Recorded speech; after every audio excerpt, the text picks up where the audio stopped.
And the very important concept, and that is the parametric study. Okay, so for example, I have some parameters. For example, here, what I have the input parameter as a mesh size, and I want to get the value of the skin friction coefficient as output from the CFD post. Okay, or from the fluent as well. So what we have to do is that you can define even multiple parameters. So here I only defined the one input parameter and one is the output parameter. Okay. These are the input parameters and this is the output parameter. So like P1, P2 does not mean that they are input output. Anything that we define first will be P1, a second one will be P2. And you can like write down, like you can select the input parameter and the output parameter. And here is the return data. So this means that if I tick mark here, and how I can put the like a design point 0, design point 1, design point 2. So how this can be done? First I will discuss this thing. So put any value here that is like a your parameter, and this will be done. So here I want to retain the data. It means that the files will be saved on your computer. Otherwise, only thing that you will get is these results. Okay. So with the mesh size change, you can see that the skin friction coefficient also changing. And it is like going to the actual value from analytical solution, that is the 0.16. Okay.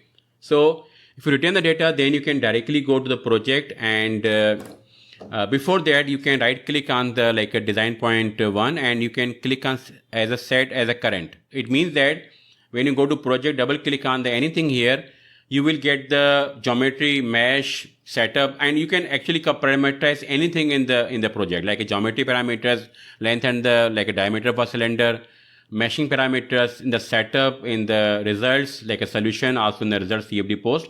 Everything can be parametric. Okay. So how this was done, let me tell you. So I will first go to mesh and I will delete the parameter, and then I will again show you that how I defined that parameter in the Ansys meshing. And similarly, I will go to results and I will show you that thing again as well. So here I will read everything from there so that I can show you everything from the scratch. Okay. So everything.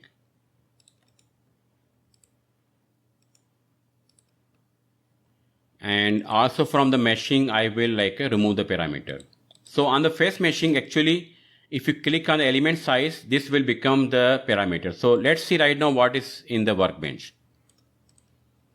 No parameters, right? So now I will click on the mesh size here. Okay. And this is now a parameter. Okay. So save the file and you can see the parameters here. Okay. So I will show you that which parameter I'm going list of parameters I'm going to define there for the input parameter, and output parameter will be result of your solution in the workbench. Okay. Next is that I want to get the value of skin friction coefficient on the circular cylinder wall. Previously we did that thing using the expressions and the table. Right now this will be done as an output parameter. So first thing is that I will define the density at the inlet. Okay. So this is the like I'm going to define the 4 functions. I will tell you why and which function I'm going to define there. Okay. So function here is going to be the like mass flow average of what? Of the density. So variable is the density, and where it is at the inlet. Okay. So you can click and apply. Then I will copy this whole thing, this whole expression here. Because in the second one, that is the velocity inlet,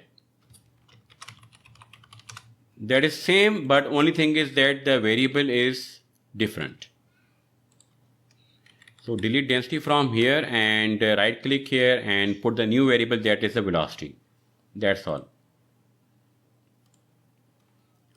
Okay, next expression is the coefficient of friction, CF. And the CF actually is formula, I think you know it, we discussed this thing multiple times, and I'm writing it down again. The formula for the skin friction coefficient CF is equal to wall shear stress divided by 1/2 rho U average square. Okay, that is the velocity at the inlet. This is the density at the inlet also. So you can write it down like rho infinity and the velocity infinity. So that's like at the far away from our main geometry. So here I will right click here, and from here I will define the function as variable as a wall shear stress divided by bracket start, and this is the 0.5 into the density. First the density here, and then the velocity square. Okay, so velocity at the inlet expression,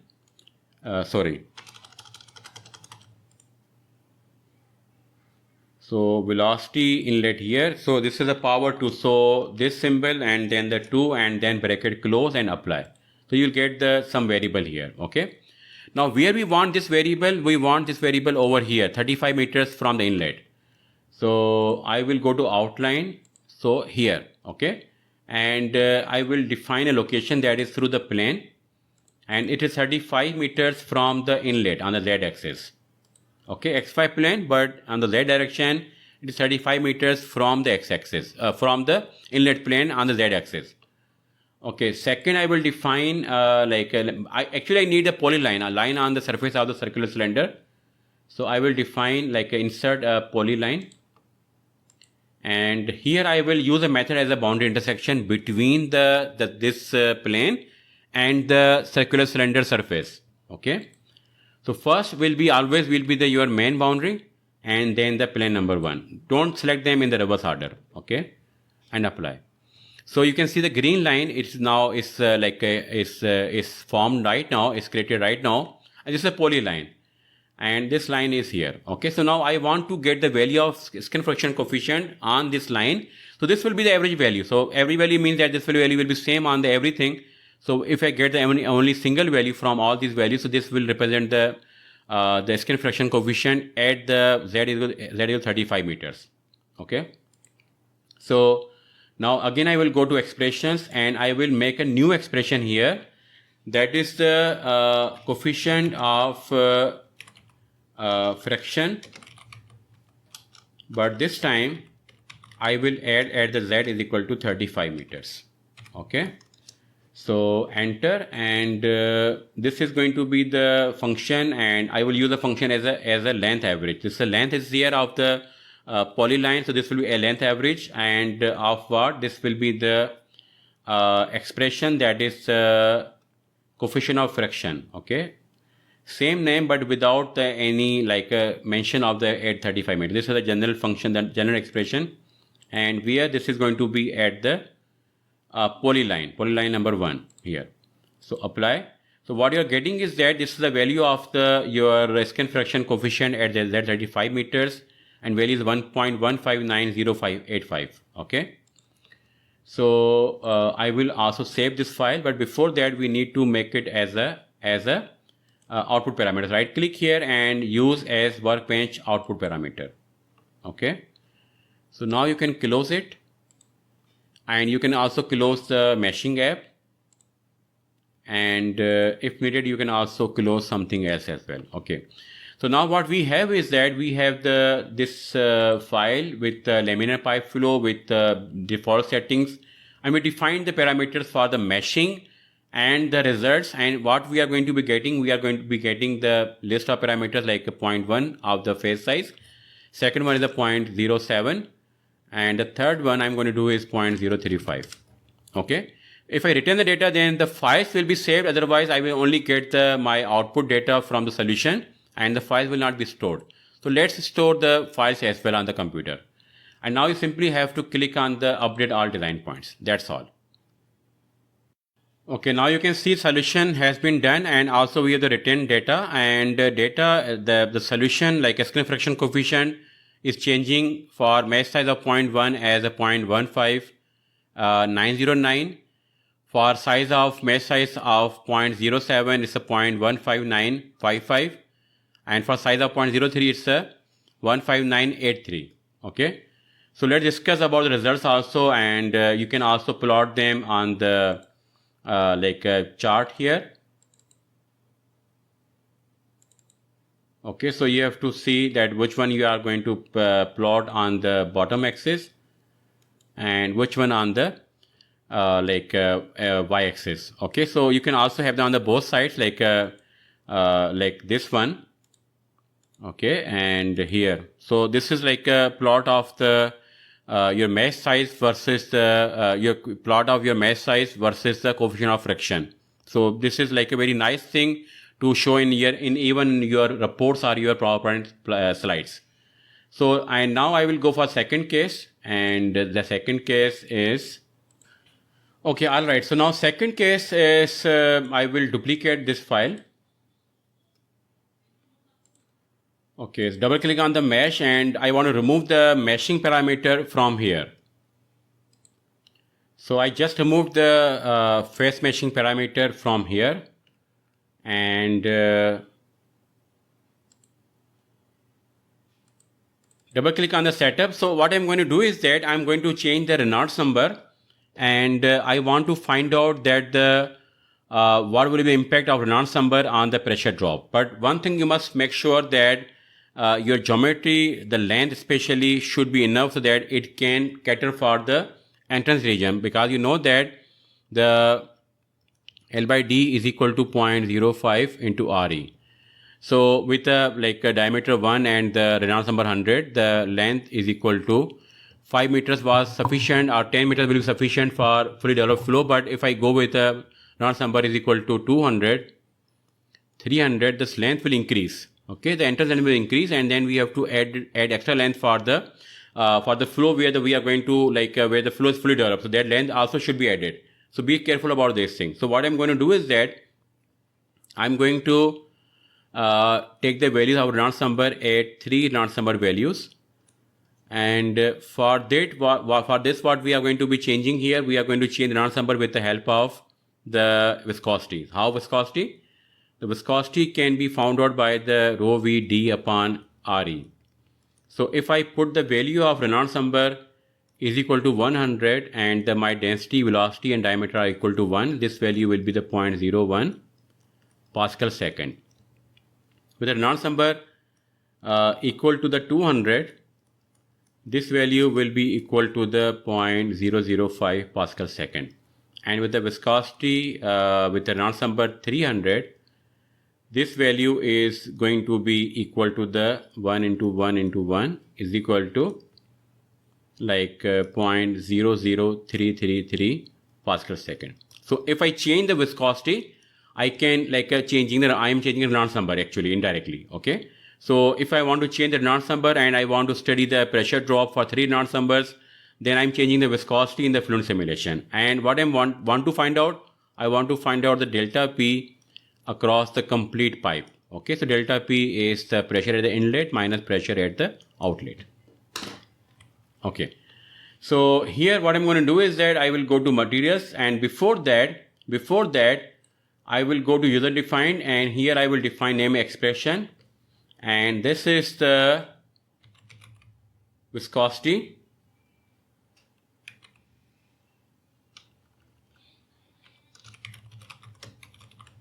Parameter. Okay, I'm putting the value right now as the first value as 0.01, and units are they are the Pascal second. So bracket close and make it as an input parameter and click on OK. Okay, so now you can close this app here, and now you have to go to results. And from here you have to make the new parameter, new expression here for delta P. So I will remove this parameter. Okay, so the new parameter is going to be the pressure drop pipe. Okay, so this will be the function, and I'm going to use the mass flow average. And the static pressure or total pressure will be same in this case, so I'm going to use the static pressure. But if you want, you can use the total pressure as well. Okay.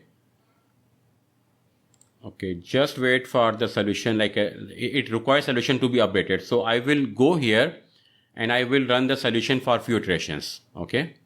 and otherwise you will not be able to get the variable list here, okay, because without the solution we don't have any variables here. So here I ran few iterations so that I can update the CFD post, okay.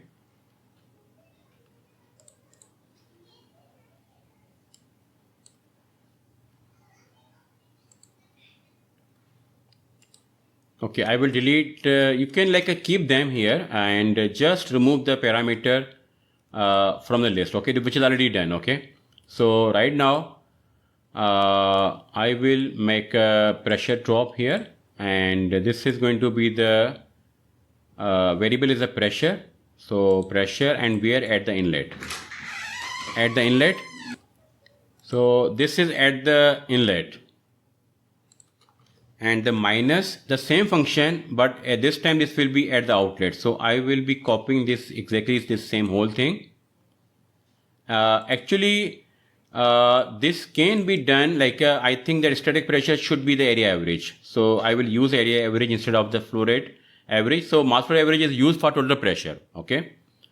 So area average of what? Of the pressure, and at the inlet, okay. So now simply copy this whole thing, and from here I will paste, and like this. So only thing that you need to change is the location, which is the outlet. So location and outlet, and click and apply. This is going to be your output parameter, okay. So use as a Workbench output parameter, and you can shut it down, okay. So we close it. Now if you go to now there are two set of parameters. So this is second one is the, okay, so second list of parameters is over here, okay. So what I'm going to do is that I'm going to use this parameter, and my next case would be the point 005, and the next case would be and the mesh size is the 0.1, okay, and next case is the point 00333, okay. So now we need the data for these two cases, okay. So I will now click on update all design points. So update all.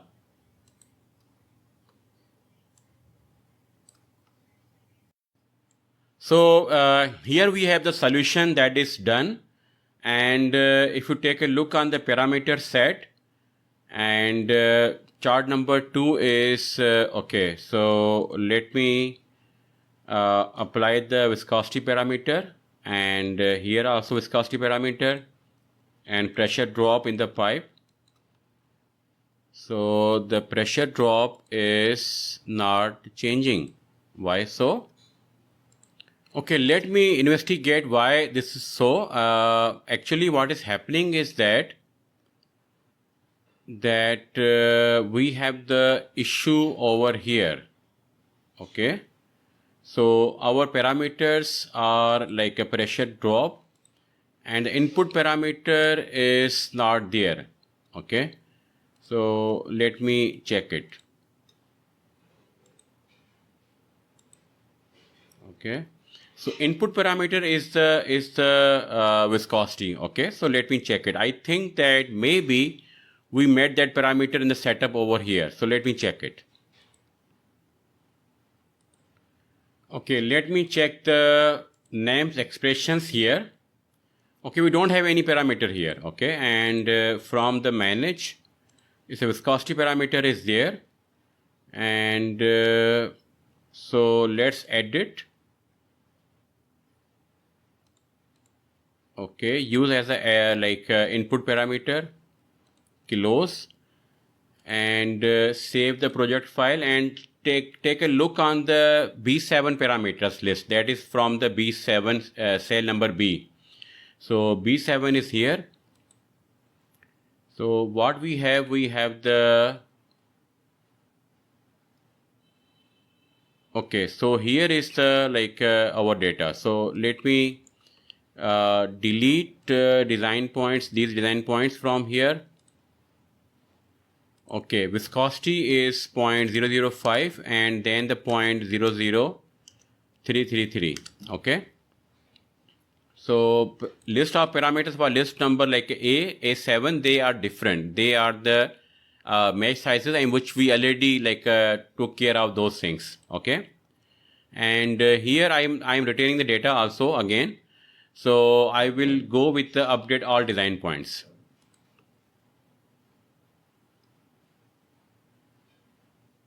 Okay, design point number 1 is now being processed here. Okay, so be careful about these things, that once you get the an appropriate tab that you have all those parameters there, and only then you can proceed there. Still we can see that we have the no input parameter shown here. Okay, so it should be there, but let's wait for the solution to be finished here. Okay, so I think I found out the mistake. So I'm setting this as a current, the first case as a current. And so you can right click here and you can set as a current case. So what will happen with this thing is that when you double click on the files, this will open that particular file there. Okay, so it will open the file with those conditions, our CFD post session, our fluent session, there. Okay, and if we change the a meshing there, geometry there, then it will open that corresponding geometry and mesh files. So I think I found the mistake, and this is actually I want to show you the raw footage here so that you can understand that if you are because this happens with everybody, even experts like me. I'm working on a lot of time. I don't think I'm very much expert, but still I can say I worked on a lot of things here. Okay, so I do make the mistake, so I'm telling you that how these mistakes can be avoided. So if you go to the fluid properties, so what I did is that I have defined my name expression for viscosity parameter, but I didn't define it over here, because if their parameters here is changing there in the expression, it doesn't matter anything. So I have to do it here. So make it viscosity parameter. Click on change create and close and save the project file, and that's all. Okay, so now if you go to the parameter list that is for the cell number B, and you will see now the same thing but with the difference here. Okay, so what I'm going to do is that I'm going to go there and right click here. I will just reset the solution. Okay, or clear generated data. Okay, so here we have the data here, and let's update the solution. Okay, if not, then you can go to the cell number solution here, open it. Okay, I'm just initializing the solution from here.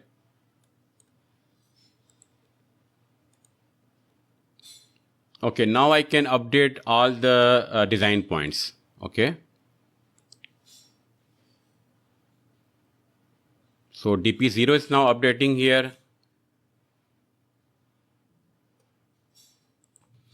Okay, so from here, what we can conclude is that with varying viscosity, and that is indirectly means that the with change of Reynolds number from 100, 200, 300, the pressure drop is decreasing. Okay, so let me confirm this thing from the formula for the pressure drop that we derived earlier, and that is over here.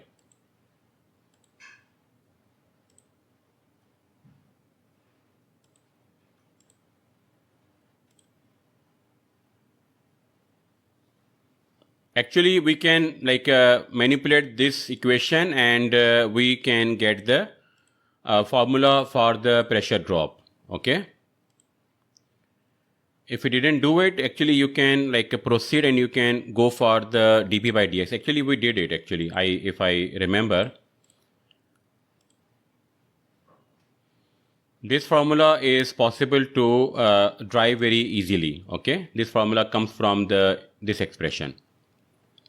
Okay, so let's use this formula, and we keep the other values same. So here, so 32, into mu is a 0.005. Now second case, length is 40 meters. And please note this thing that this formula is valid for only for the fully developed flow. So you will get some differences there. So I would suggest that if you could change like instead of inlet plane, if you change it to some intermediate plane after when the flow is fully developed, then you will get the better results. And the V average is 1 and divided by the 1 square is a 1. So 6.4 and what we are getting here is 6.99. This difference is basically is because of that it is for the complete pipe, including the developing region and like entrance region and then the fully developed flow. Okay. And in a similar way, for Reynolds number is equal to 300 or the viscosity is equal to 0.003. So this will be 32 into 0.00333 into length. Length is equal to the 40. So 4.266. Again, difference is because of the region I told you. Okay. And this formula that you see here, this comes from directly from the velocity profile. Okay. So this actually we actually drive this formula. So from U average, we put the value of here. So we have the U average formula, if you remember. So U average is this formula. So I have cancelled out the a minus sign from making it delta P and then the L. So this becomes the at mu L for U average. And the U average is basically is over here. So from here delta P can be written as will be the U average into L 8 mu also and divided by R square. So R square can be changed into D square by 4 because R is equal to D by 2. So this will be the D square upon 4 and this will be 32 mu L U average upon D square. Okay. So I hope that now this will help you a lot in learning the parametric study in Workbench. After ending the video, I thought that I should show you these graph charts. They are very nicely done in the Workbench. So, okay. So here is the viscosity, like a Reynolds number. So it's a Reynolds number is equal to the 100. It's 200. This is 300. So let me write it down with the help of the a pen.